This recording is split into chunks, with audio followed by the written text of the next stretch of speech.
Hi friends, welcome to miss Nasi voice ஒரு 2.0 channel. கடைசி பாட்டில் என்ன நடந்தது அப்படின்னா, விதான் டோரை ஓப்பன் பண்ணிட்டு வருவான். கரெக்டாக அந்த இடத்துக்கு விதியும் வந்துடுறா. பால் குடிங்க, உங்கள் காயம் சீக்கிரமாக ஆறும் அப்படின்னு சொல்ல, இதை பார்த்த விதானோ ஃபஸ்ட்டு நீ குடி, உனக்கு தான் காயமாக இருக்குன்னு சொல்லிட்டு இவங்க ரெண்டு பேரும் இந்த பக்கம் ரொமான்ஸ் பண்ணிகிட்டே இருக்காங்க. இதை பார்த்த அங்கிளுக்கும் வில்லியம்மாவுக்கும் என்ன இவனை மென்டல் ஹாஸ்பிட்டலில் சேர்த்துடுவா அப்படின்னு பார்த்தா என்ன ரொமான்ஸ் பண்ணிட்டு இருக்காங்க. நம்ம போட்ட காரியம் எதுவுமே பிளான் பண்ணது எதுவுமே நடக்காது போல அப்படின்ற மாதிரி இந்த சைடு யோசிச்சுட்டு இருக்காங்க. விதான் வீட்டில் பூஜை நடக்குது. கரெக்டாக அந்த இடத்துக்கு த்ரிஷாவும் வந்துடுறா. இதை பார்த்த விதானோ வா த்ரிஷான்னு சொல்லிட்டு உள்ள கூப்பிடுறான். கரெக்டாக வில்லியம்மா வந்துட்டு வா த்ரிஷா, உன்னை பார்த்து எத்தனை நாள் ஆச்சு, நான் உன்னை கடைசியாக பார்க்கும்போது நீ படிச்சுட்டு இருந்தீல்ல அப்படின்னு சொல்ல, அதுக்கு விதான் வந்துட்டு ஆமாம்மா படிப்பை முடிச்சிட்டா, அது மட்டும் இல்லாமல் அவள் ஒரு டாக்டர்மா, சைக்காட்டிஸ்ட் அப்படின்னு சொன்ன உடனே வில்லியம்மாவோட முகமே மாறுது. என்ன அப்படின்ற மாதிரி எப்படியே பார்த்துட்டே இருக்கா. கரெக்டாக அந்த இடத்துக்கு ஆன்ட்டி கூப்பிடுறாங்க, இங்கே வாமா அப்படின்னு சொல்கிறாங்க. சரோஜாவும் அந்த சைடு போயிடுறாங்க. விதி இங்கே பாரு யார் வந்திருக்கா அப்படின்னு சொல்லிட்டு த்ரிஷாட்ட கூப்பிடுறாங்க. த்ரிஷா வந்திருக்கா அப்படின்னு. விதி இருந்துட்டு சரி வாங்க பூஜையில் கலந்துக்கலாம்னு சொல்லிட்டு போயிடுறாங்க.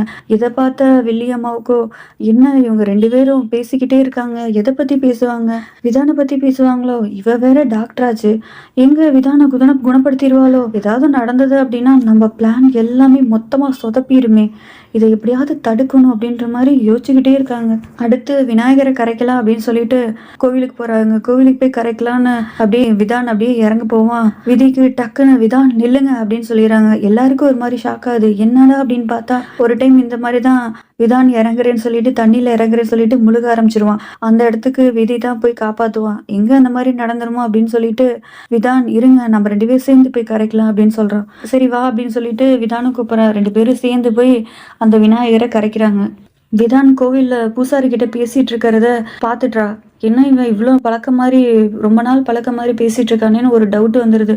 விதான் பேசிட்டு போன உடனே விதி வந்துட்டு போய் அவர் எதை பற்றி உங்கள்கிட்ட பேசிட்டு இருந்தாரு அப்படின்னு கேட்க, விதிக்கு ஏற்கனவே அந்த பூசாரியே தெரியும் போல. ஆமா நம்ம ஊருக்கு வருஷம் வருஷம் வந்துருவாருமா திதி கொடுக்கறதுக்கு, அந்த பொண்ணு பேரு கூட கௌரின்ற மாதிரி எனக்கு ஞாபகம் இருக்கு அப்படின்னு சொல்ல, வேற ஏதாவது தெரியுமா அப்படின்ற மாதிரி விதி கேட்க, அந்த பொண்ணு பேரு கௌரின்னு மட்டும் தெரியும், ஆனா எந்த வருஷமும் மறக்கவே மாட்டாரு, சரியா வருஷம் வருஷம் அந்த பொண்ணுக்கு திதி கொடுக்க கரெக்டா வந்துருவாரு அப்படின்னு சொல்றாரு.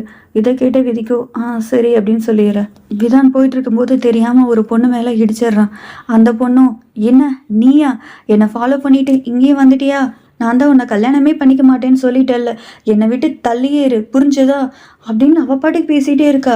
என்னடான்னு பார்த்தா ஃபர்ஸ்ட் எபிசோடில் விதான் வீட்டுக்கு பொண்ணு பார்க்கறதுக்காக வந்திருப்பாங்கல்ல, தனியாக மேலே கூட்டிகிட்டு போய் பேசுங்க அப்படின்னு அவங்க அப்பா சொல்லியிருப்பாரு. இவளும் போயிருப்பா. விதான் கரெக்டாக பொண்ணுங்களை பார்த்த உடனே பக்கத்தில் வந்த உடனே ஒரு மாதிரி சைக்கோ மாதிரி ஆயிடுவாள். அதை பார்த்து இவ பயந்து ஓடிடுவா.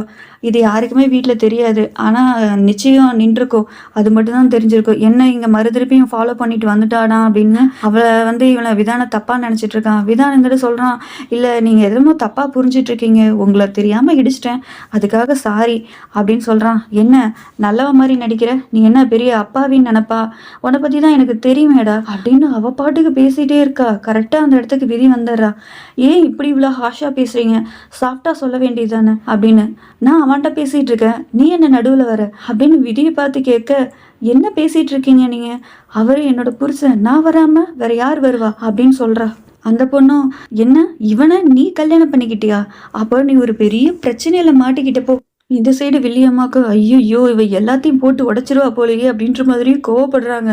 விதிக்கும் கோபம் வருது. உன் நாக்க அடக்கி வச்சுக்கோ, இந்த மாதிரிலாம் பேசுறத முதல்ல நிறுத்து அப்படின்னு அவ பாட்டுக்கு பேசிட்டே இருக்கா விதி. அதுக்கு இருந்துட்டு அவ இருந்துட்டு இவனை பத்தி எந்த உண்மையும் தெரியாதனால நீ அமைதியா இருக்க, தெரிஞ்சதுன்னு வச்சுக்கவன் இவன் ரொம்ப ஆபத்தானவன், அது மட்டும் இல்லாம இவன் ஒரு சைக்கோ மாதிரி நடந்துப்பா, உனக்கு தெரியுமா, இவனோட உண்மையெல்லாம் தெரிஞ்சது அப்படின்னா என்னைக்கும் நீ விட்டுட்டு ஓடி போயிருப்ப அப்படின்னு சொல்றா. இதை கேட்ட விதியோ ஒரு நிமிஷம் யோசிச்சு பார்க்குறா. அதாவது நல்லா இருக்கும்போது விதான் எப்படி அவகிட்ட நடந்துக்கிட்டான் அப்படின்றத யோசிச்சு பார்த்துட்டு, நான் அவரை எந்த சூழ்நிலையிலும் விட்டுட்டு ஓடி போக மாட்டேன், புரியுதா, அக்னி சாட்சியா நான் அவரை கல்யாணம் பண்ணியிருக்கேன், சந்தோஷமோ கஷ்டமோ எல்லா கடமையிலையும் நான் அவரு கூட சரியா இருந்து செய்வேன், புரியுதா உனக்கு நீ உன் வேலையை மட்டும் பாரு, இனிமேட் இந்த மாதிரி விஷயத்துல தலையிடாத அப்படின்னு பிடிச்சி நல்லா நாக்கப்படுங்கிற மாதிரி பேசிட்டு விதான கையை பிடிச்சிட்டு கூட்டிட்டு போயிடுறா. சும்மா கெத்தா நடந்து போறா. நைட்டு விதான் மௌத்தார் கண்ணை வாசிச்சுட்டு அந்த பொண்ணு பேசுனதை பத்தி யோசிச்சுக்கிட்டே இருக்கான். கரெக்டா விதி வந்துடுறான். வாங்க சாப்பிடலாம், சாப்பாடெல்லாம் சூடா இருக்கு, ஆறிட போகுது அப்படின்னு கூப்பிடுறான்.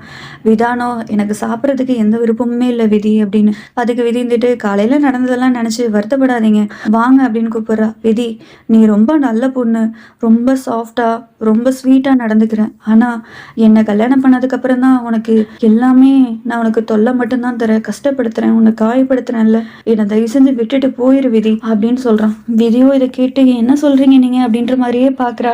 என்னோட கஷ்டத்தை தூக்கி உன்னோட தோல் மேல வைக்கிறதுக்கு எனக்கு விருப்பமே இல்லை விதி. எனக்கு என்ன பிரச்சனை சொல்லு விதி. நான் என்னமோ ஒன்று பண்றேன், நான் ஒரு ஆபத்தானவனா, எனக்கு எதுவுமே ஞாபகத்திலே இல்லை விதி. சொல்லு விதி, நான் ஏதாவது தப்பு பண்றேனா சொல்லு அப்படின்னு சொல்லிட்டு விதி கிட்ட கேட்குறான். விதியும் சொல்ல வேண்டியதுதானே. அவளும் சொல்லாமலே உங்க மேல எந்த தப்புமே இல்லை, நீங்க எதை பத்தியும் யோசிக்காதீங்க விதான் அப்படின்னு சொல்றா. விதானோ இல்ல நீ பொய் சொல்ற, ஊஞ்சல்ல கீழே விழுந்ததுல இருந்து நீ என் மேல கோவமா இருந்த, எனக்கு நல்லாவே தெரியும் அந்த இடத்துல என்னமோ நடந்திருக்கு, எனக்கு எதுவுமே ஞாபகத்திலே இல்லை சொல்லு விதி அப்படின்னு கேட்குறான். இல்லை விதான், அந்த இடத்துல நான் கோவமா இருந்தது உண்மைதான், அது என் மேல தப்பு தான், அதனாலதான் உங்ககிட்ட அன்னைக்கே சாரி கேட்டேன்ல, இந்த விஷயத்த இதுக்கப்புறம் நம்ம பேச வேணாம் விட்டுருங்க, நீங்க ரொம்ப நல்லவர், எந்த பிரச்சனையுமே உங்கள்கிட்ட இல்லை, உங்க மேல எந்த தப்புமே இல்லை, முதல்ல இதுல இருந்து வெளியில வாங்க விதான், உங்க மேல தப்பு இருந்தா என்னைக்கும் நான் உங்களை விட்டுட்டு ஓடி போயிருப்பேன்ல, அதாவது போயிருப்பேன்ல அப்படின்னு சொல்றா.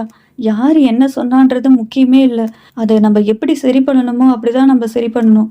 என்ன உங்களை பற்றி எனக்கு நல்லா தெரியும் விதான், இதை பற்றியெல்லாம் யோசிச்சு மனசை போட்டு குழப்பிக்காதீங்க அப்படின்னு அவனை சமாதானப்படுத்திட்டே இருக்கா. அந்த இடத்துக்கு கரெக்டாக வில்லியமாவும் வந்துடுறாங்க.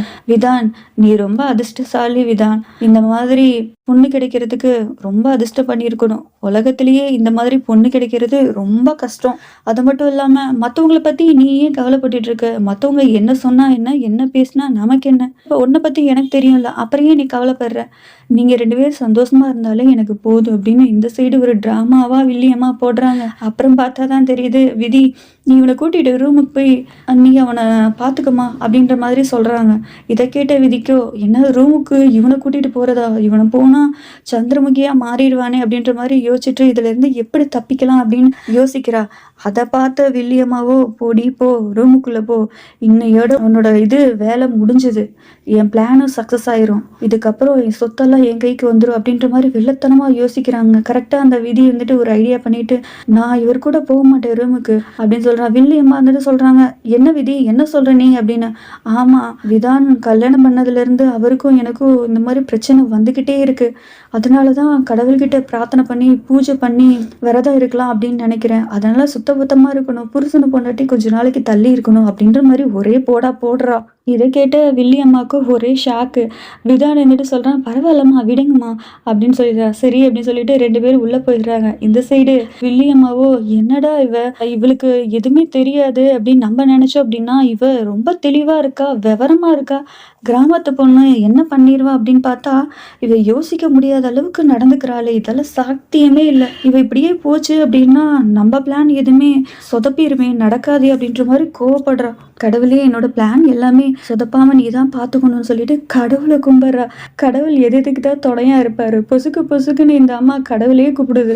மறுநாள் காலையில விதி நான் அம்மா வீட்டில் பூஜை இருக்கு, நான் போய் வீட்டுக்கு போய் பூஜையில கலந்துக்கணும், நான் போட்டுமா அப்படின்னு கேட்குறான். அதுக்கு வில்லியம்மாவோ சரி நீ போறதா போ ஒன்றும் பிரச்சனை இல்லை விதான், நீ கொண்டு போய் விட்டுட்டு நீயும் பூஜையில கலந்துட்டு வாப்பா அப்படின்னு சொல்ல இதை கேட்ட விதிக்கோ இவன் வந்தான் அப்படின்னா பிளான் எல்லாமே சொதப்பிடுமே. விதான் உங்களுக்கு ஆஃபீஸ்க்கு நேரமாச்சுல நீங்க கிளம்புங்க, நான் போயிட்டு டக்குன்னு வந்துடுறேன் அப்படின்னு சொல்றான். வில்லியம்மாவுக்கு ஒரே சந்தேகம் விதி மேல, ஏன்னா நைட்டு விதி அந்த மாதிரி நடந்துகிட்டதுல இருந்து வில்லியம்மாவுக்கு சந்தேகம், எதை பார்த்தாலும் சந்தேக கண்ணோட்டத்தோடையே பார்க்க ஆரம்பிக்கிறாங்க. சரி நான் போயிட்டு வந்துடுறேன்னு சொல்லிட்டு அங்கிருந்து கிளம்புறா. இந்த பக்கம் விதியோ யாருக்குமே தெரியாம முகத்தை மூடிட்டு அந்த போட்டோ ஸ்டுடியோ அவங்க ஊர்ல இருக்குல்ல முகத்தை மூடிக்கிட்டு அப்படியே போட்டோ ஸ்டுடியோவா பார்த்து தேடிட்டே இருக்கா. கரெக்டா அந்த இடத்துக்கு போயிடுறா. போய் பார்த்தா அது மளிகை கடையா இருக்கு. இந்த இடத்துல போட்டோ ஸ்டுடியோ தானே இருந்தது அப்படின்னு கேட்க முன்னாடி இருந்துச்சுமா, இப்போ எதுவும் இல்லைம்மா, அவங்க காலி பண்ணிட்டு போயிட்டாங்க அப்படின்ன உடனே, சரி இப்போ எங்கே இருக்காங்க சொல்லுங்க அப்படின்னோடனே, அவங்க ஊரை விட்டே போயிட்டாங்க அப்படின்னு அந்த தாத்தா சொல்றாரு. அடுத்து என்ன பண்றதுனே தெரியாம அப்படியே முழிக்கிறா விதி. இந்த பக்கமும் கரெக்டா விதான் வீட்டுக்கு விதியோட அம்மா ஃபோன் பண்றாங்க. விதிக்கு ஃபோன் பண்ற லைனே போக மாட்டேங்குது. விதி கிட்ட கொஞ்சம் பேச முடியுமா அப்படின்னு.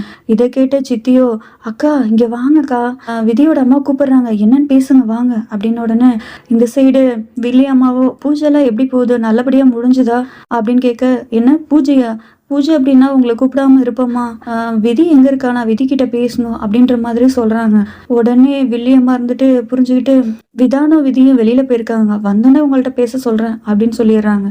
அடுத்து என்ன நடக்க போகுதுன்னு தெரிஞ்சுக்கிறதுக்காக காத்துருங்க. அது வரைக்கும் பாய் ஃப்ரெண்ட்ஸ்.